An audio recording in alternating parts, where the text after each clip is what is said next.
I guess this is the risk you take when you do the grocery ordering online. You could get a pile of bananas that's, look at that. I just set these here last night. This one hasn't even been, I guess, is it draining from that one? They had obviously been dropped and they're all rotten in the middle. Dang it. I don't even know if they're salvageable. If they're bruised, can you still use them for banana bread? That's a good question for Google. Or for our subscribers.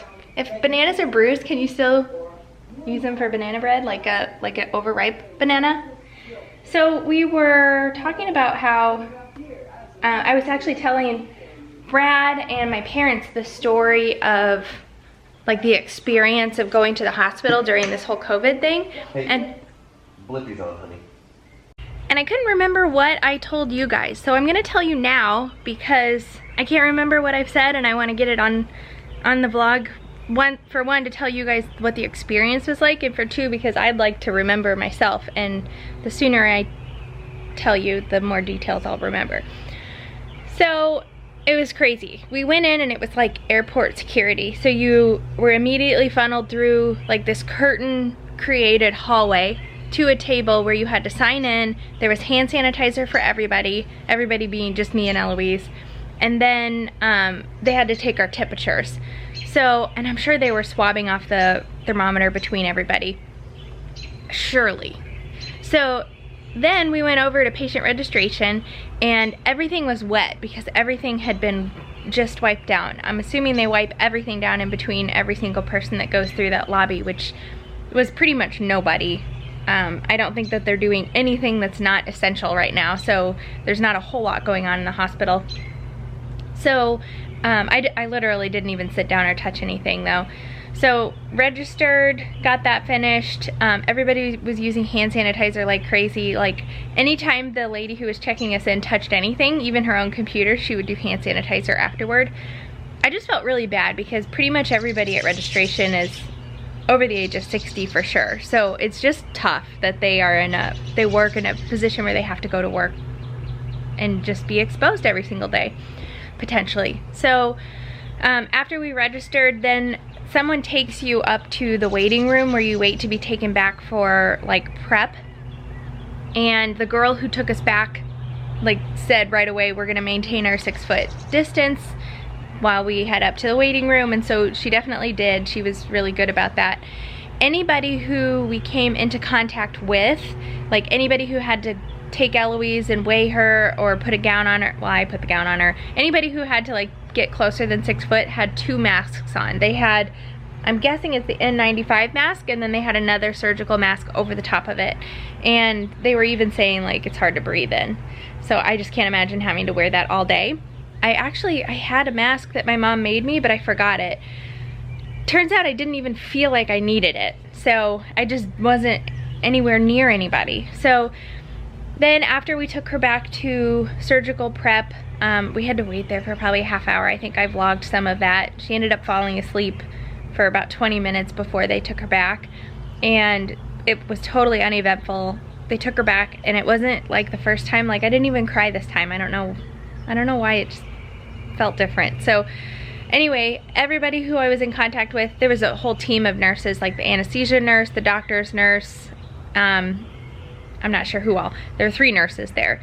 But they took Eloise back, they all had the masks on, and then I was escorted to the waiting room again. There was just me and one other person in the waiting room, so I sat way far away from him, like completely across the room.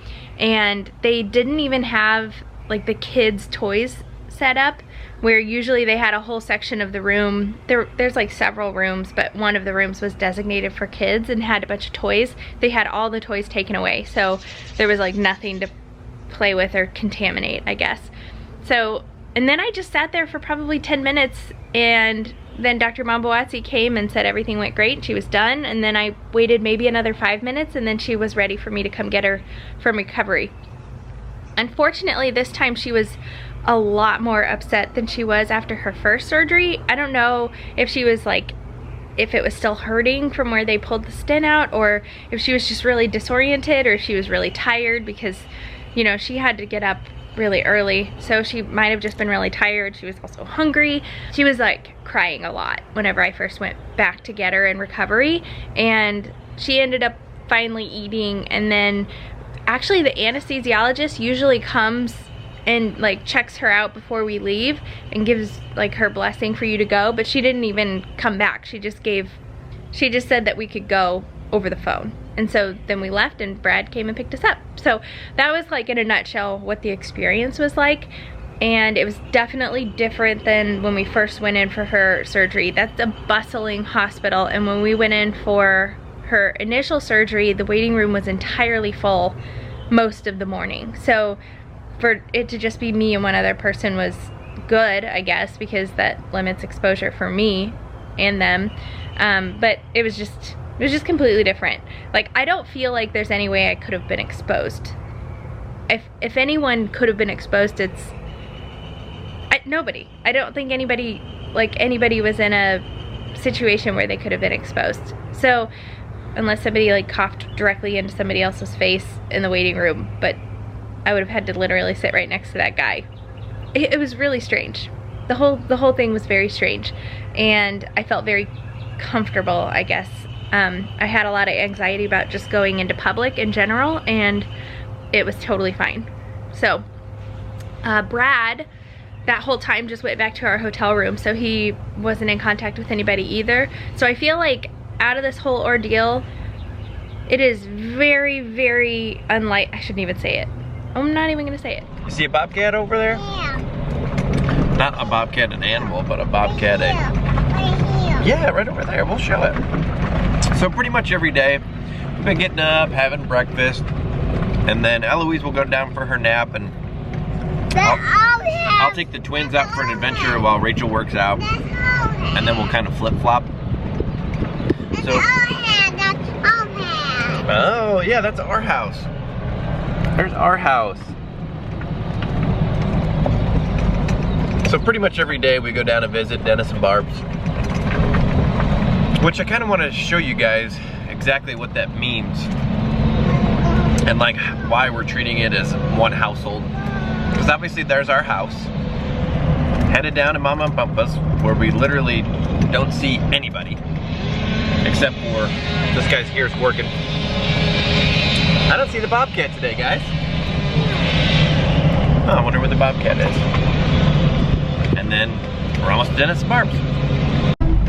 Yeah, and 2 seconds later we're at Dennis and Barb's house, aka our old house. And also, you know, I think when most people think about like going and getting on a boat, they think that, you know, you go to a marina where you have to like check in and you talk to people and stuff like that. But that's just not the case at all for us. We're totally isolated from the rest of the community because, as you can see, there's a private dock in our boat. So it's not like we talk to anybody when we go for a boat ride. I don't know why he's down here. Is that your guys' boat down there? Who's down here? What's he down here? And Rusty's down there getting in the water. That's so silly. So yeah, we're really super lucky. Like when we're self-isolating or quarantining ourselves, we still have like all these toys to play with. So we just want to acknowledge like just exactly how lucky we are that, yeah, even though we're self-isolating and we're quarantining ourselves, like we still have all these toys to play with, and we don't have to talk to anybody. Staying safe. I know you probably don't want them, Go and here. You guys love. You guys love stairs. Are you excited? Look down and here. And some white and some white on. Okay, be careful. This is white, this on. And we do this every day. You see her? There she is! Okay, go!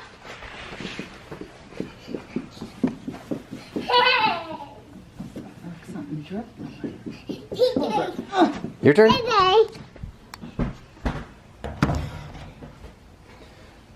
And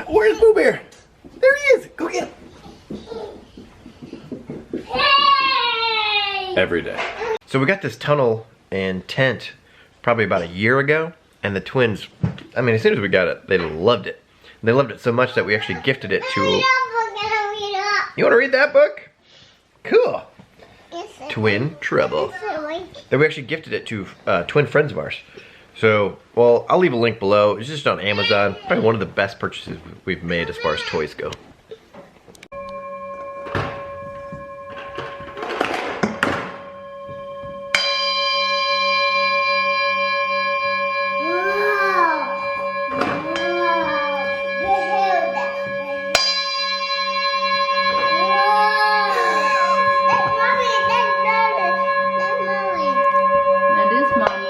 Oh, is that your mommy? Yeah. She was young, huh?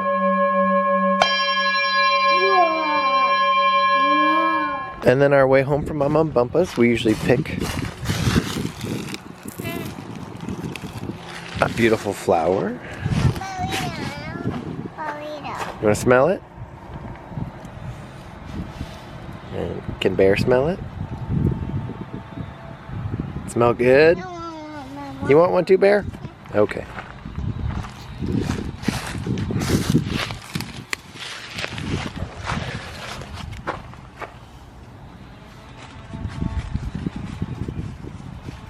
Are you guys ready to go on a boat ride?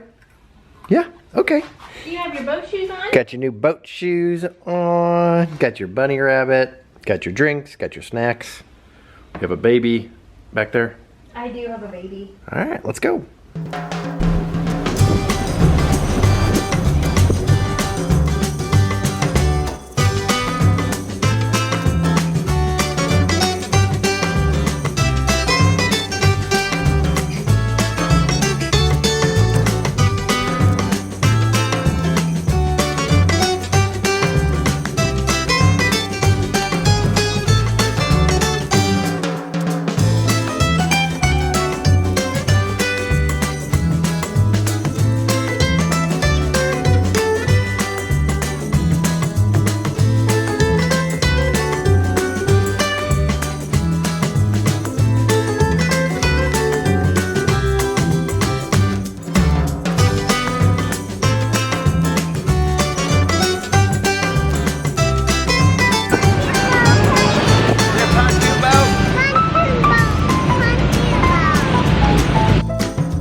We made it to the downstairs of the boat. This is the master bedroom. You guys having fun? Yeah. Yeah. We removed the TV from down here and put it upstairs because it was nicer. And we don't really sleep on here very much. So the master has its own bathroom with a shower, toilet obviously. Got a cedar closet. You want to see it? This is the other bedroom that has the twin bunk beds and also the bathroom. And then like the galley is here, and those pull out. That pulls out to be a full bed, and then it's got basically a kitchen in here with a microwave and a coffee maker and TV and refrigerator.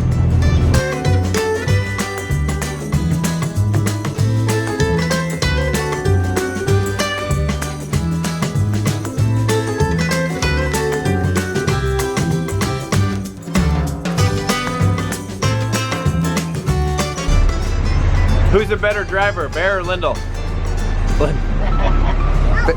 Mommy. Drive your Navy call.